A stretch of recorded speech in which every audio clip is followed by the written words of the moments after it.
What's up, everybody? My name is Michael, or Kiratze online. Hopefully you guys are having a great day as usual. I am here with another 7-win draft deck discussion, and I like doing these, and I'm probably going to do these for every time I get a 7-win draft, because I think it's a great way for new players to take a look at what a 7-win draft deck might look like, or at least, I guess, my version of a 7-win draft deck. Again, I'm not the greatest drafter. I'm not going to claim to be anywhere near a good player as well. But hey, 7 wins is 7 wins, and obviously if I got to 7 wins, I must have done something right. So I think it's good to take a look at draft decks like this, because draft decks can be, there's a lot of different variety of draft decks, and they can come in a wide range of forms, even though there are similar archetypes, obviously. But let's get to the deck. I actually did do this on stream, so I will go to my VOD that I did the 7-win draft on, and I'll actually highlight the draft portion of the video, and I'll upload it to YouTube. And then I'll also do that with the games. Although actually the games, there's quite a few of them, so I think, yeah, actually not. I won't upload the games to YouTube. I'll upload the draft, like me drafting the deck, for you guys on YouTube. But because of the amount of game, because we did 7 games, it's like 40 plus minutes of gameplay. I don't want to upload that all from Twitch because things can go all wonky with that. So I will link the VOD, and I'll make sure to highlight it so you don't have to search for it. But I'll make a highlight of my games on Twitch, and then I'll just link that VOD in the description of the draft portion video once I get that uploaded. But let's get to what the deck actually looks like, and I'll just do a little bit of a deck tech for that. And then the next video that comes out will be the draft deck, or the drafting portion of this deck, where you can see, or sort of see, the thoughts that I had when choosing the cards and what other choices I had. Because there was actually a point where I could have gone Feln probably in that draft, but we decided to go Stonescar. Yes, this is not a Feln deck. This is not another Feln deck. Don't worry. We actually went Stonescar, and for one reason mainly. It's because I was able to pick up this guy. First pick, Stonescar Leviathan. Now, I don't know. I don't even remember what else was in the pack, but pretty much the rule of thumb is you mainly just want to always pick the legendary when you are in draft.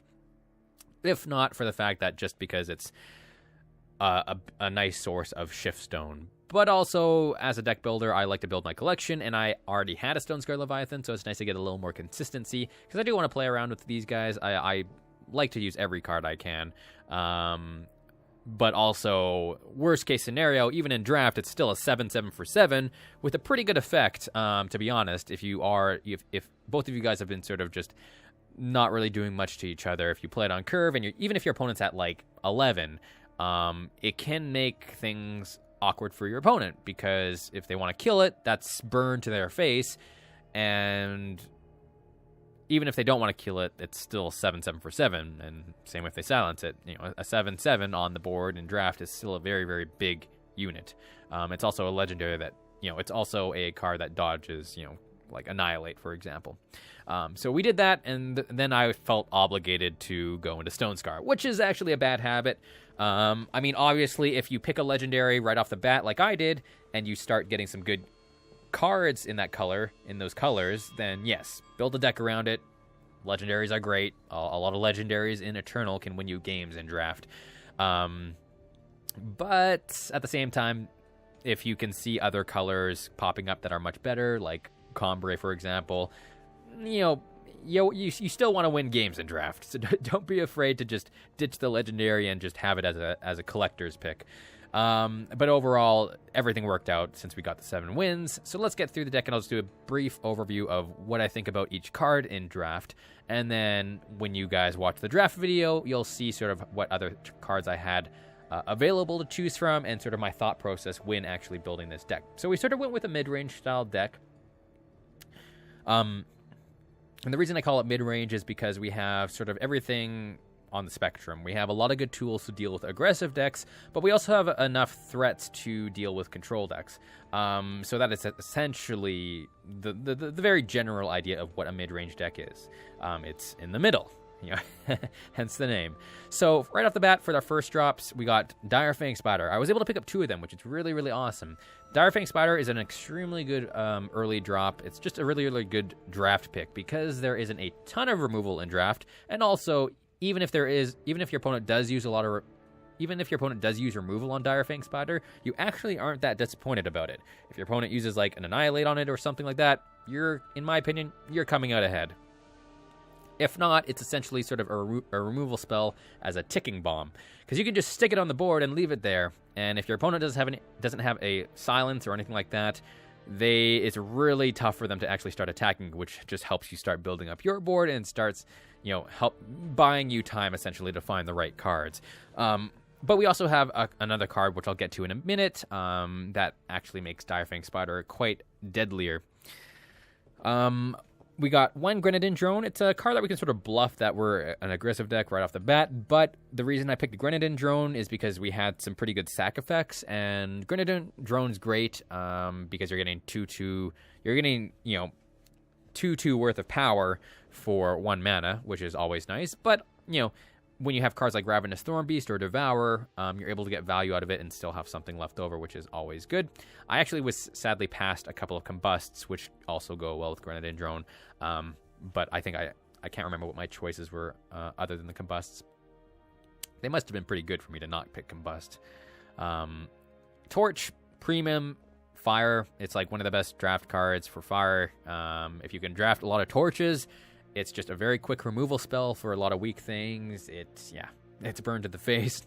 Not much to say there. Torch is just extremely good card.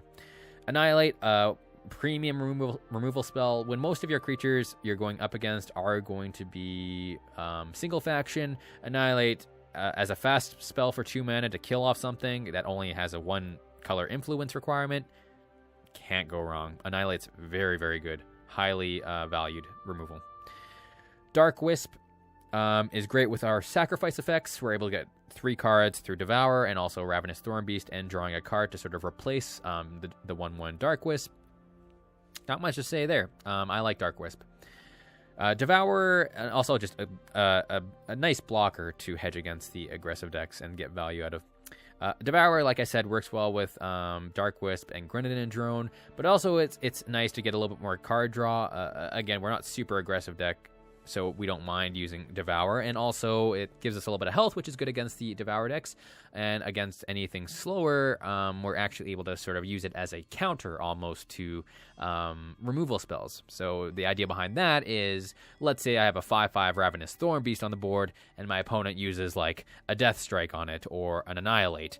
We're able to play Devour on our Ravenous Thornbeast, and we're sort of countering that removal because they're spending a card and they get nothing out of it, and we're able to spend a card and draw 2 cards and get 2 health out of that. So we're sort of coming out ahead on that trade, essentially. So that's always nice. We're able to pick up a Lothrai Ranger, a really, really solid 2-drop in Shadow. Can't go wrong. It's a very, very good 2-drop because in Shadow, especially, or in Stonescar also, in the early game, you should be able to remove threats to push Lothrai Ranger through, or if you're playing Feln, you have Levitates, for example, and Cobalt Acolytes to get Infiltrate triggers through. But having a 4/4 for 2 is, can't go wrong with that. It's a very good card to bait out removal, too. We were able to pick up 2 Obsidian Golems, a really, really great 2-drop if you're going a Smuggler Stash Stonescar deck, which is essentially the idea behind this one. But it's another card that you can get value out of through sack effects, but also it's just you can keep attacking with it or block with it, and you get something out of it. Stonescar Stranger, influence fixing is very, very important in a draft deck, so you want to value that, not like super highly, it's not like valuing it over removal or anything, but it's still very nice to have, especially when you have some heavier requirements, like 2 Shadow for Death Strike, for example. We were able to pick up 3 Amethyst Acolytes. 3 might be a bit much. I am running a 46-card deck. I probably could cut the one Amethyst Acolyte, but I personally really like it because aggressive decks are much more common, in my opinion, than control decks. It just is much easier to build aggro decks, I think. So it's very, very nice being able to deal with a lot of low units like Oni Ronins or anything with 1 health. I can't think of anything at the moment. But anything with 1 health, it's very, very nice to kill off. And again, we're able to get an instant effect out of it and then sacrifice it later for value through our other cards. But also, even if you are attacking with smaller units, you're able to put a lot of pressure on your opponent. Let's say your opponent blocks your 2/2 with their 3/3. Thinking that you might have a pump and they want to get it out of your hand. well, you can let your unit die, but you get a kill off their unit because it'll have 1 health left. You can use Amethyst Acolyte to kill it off. So overall, it's very, very nice. And, in a stalemate situation where maybe the power on board is sort of equal, Amethyst Acolyte can actually swing things in your favor, even with that just reducing one of their blockers' attack by 1 can make a big difference. So I like it a lot. Maybe in reality, I probably could have cut 1, but again, I want to hedge against the aggressive decks. Blackguard Sidearm as one of our weapons for Smuggler Stash, but also I really like Quick Draw. Quick Draw is extremely strong in draft because just you get into a lot of racing situations, and Quick Draw makes it really tough for your opponent to block. And also, there were actually a time in the games, if you watch them, where I actually equip it on Direfang Spider, and that essentially wins me the game because I'm able to keep attacking with Direfang Spider, and that's 3 damage a turn, which still puts your opponent on a pretty nice clock, and your opponent really can't block that. Even with multiple units, obviously up to 3, of course. If you don't know how that works, the combination between Deadly and Quick Draw effects is extremely strong. For new players, Deadly means it can kill any unit it damages. So it only needs 1 point of damage to actually kill anything. Doesn't matter if it has 2 health or 500 billion health. It only needs 1 damage to actually kill that unit. Blackguard Sidearm gives our minion Quick Draw. So it gives our Direfang Spider Quick Draw. When this kills a blocking unit, the blocker doesn't deal damage back. So as you guys know, when units attack each other, they'll do damage to each other. But Quick Draw essentially means if my unit can kill your unit's not going to be able to deal damage back to me, and my unit's going to stay alive. So it's very, very good. Now, the way it works in combination with Deadly is, let's say I put this on my Direfang Spider. My Direfang Spider is now a 3/2. Let's say my opponent has 3 blockers. They all have 100 bajillion health. I attack with my Direfang Spider, and they triple block me. My Direfang Spider will kill all of their units, and my Direfang Spider will still live. And the reason for that is because it only needs 1 damage to actually kill each blocker, and Quick Draw says when it kills a blocking unit, that blocker doesn't deal damage back. That means you can essentially kill as many units as that creature has attack. So if I had 8 attack on this Deadly Quick Draw unit, I could kill 8 blockers. And then the 9th blocker would deal their attack because I would run out of power essentially to push through the rest of those blockers. But as you can see, it's a very, very strong effect. So Quick Draw and Deadly, if you combine those, nigh impossible to block. Next up, we have Life Drinker. It's essentially a removal spell for us. Good against the aggressive decks. Works with Smuggler Stash, not much to say there. Plague goes against the aggressive decks. Very good to finish off things as well that are 1 health. 2 Ravenous Thorn Beasts, which is really solid for our sacrifice effects, making a 5/5 on turn 3. It's very, very good. 2 Xenon Destroyers, very good against aggressive decks. Being able to get that life back, solid blocker against aggressive decks, and can still put a lot of pressure on our opponent. Great at buffing with weapons. 1 Death Strike, one of the best removal spells in the game. Unconditional removal, can't go wrong there. Magma Javelin is a removal, really, or it can be against control decks. It can just be another source of damage. Rebel Illuminator is able to get us another torch. Good as a chump blocker to get value out of, and not much to say there. Rebel Illuminator is just another torch with a body. Centaur Raid Leader is a great burn spell, essentially. I mean, it's a 4/4 for 5 burn spell, almost.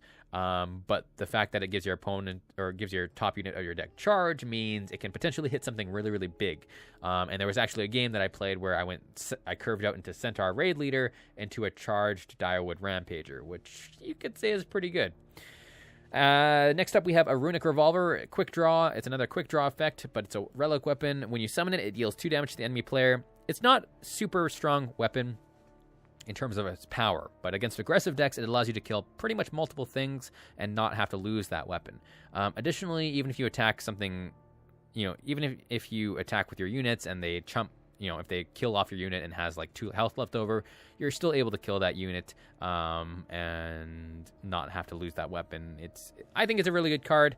I mean, removal is really, really good in draft, and Quick Draw makes it a lot stronger, obviously, since you're able to potentially keep that weapon. The dealing 2 damage to the enemy player is not the reason we're playing it, but it's sometimes nice to pop that Aegis effect, or it's sometimes nice to kill off one of their weapons, and, you know, in some cases, it can even deal the final blow. Smuggler's Stash is one of the main reasons to go Stonescar in draft. It's just one of the best cards in Stonescar for draft. You're able to just focus on playing pretty aggressively with your cards and focusing on value trades, and then being able to draw 4 cards from your void and just get all that stuff, all that good stuff back, is very, very strong. Direwood Rampager is just a good bomb in Shadow. And then, of course, our last bomb is Stonescar Leviathan. Not much to say there. It's the reason all the Stonescar shenanigans was started. But, yeah, overall, it worked out really, really well. 7/7 for 7 with a very powerful effect in draft. And then we were able to pick up 2 Stonescar banners as well, which is a great way to start fixing your influence. But there's the deck, guys. Hopefully you guys enjoyed this. And again, I will upload the drafting portion of this deck next up, and I will also link the VOD to the games with this deck in that video that's coming up next. And I'll also link it actually in this video as well, just to make things a little bit easier. But anyways, until next time, guys, thank you guys so much for watching. Hopefully you guys have a great rest of your night, day, or morning, wherever you are, and I'll talk to you guys later.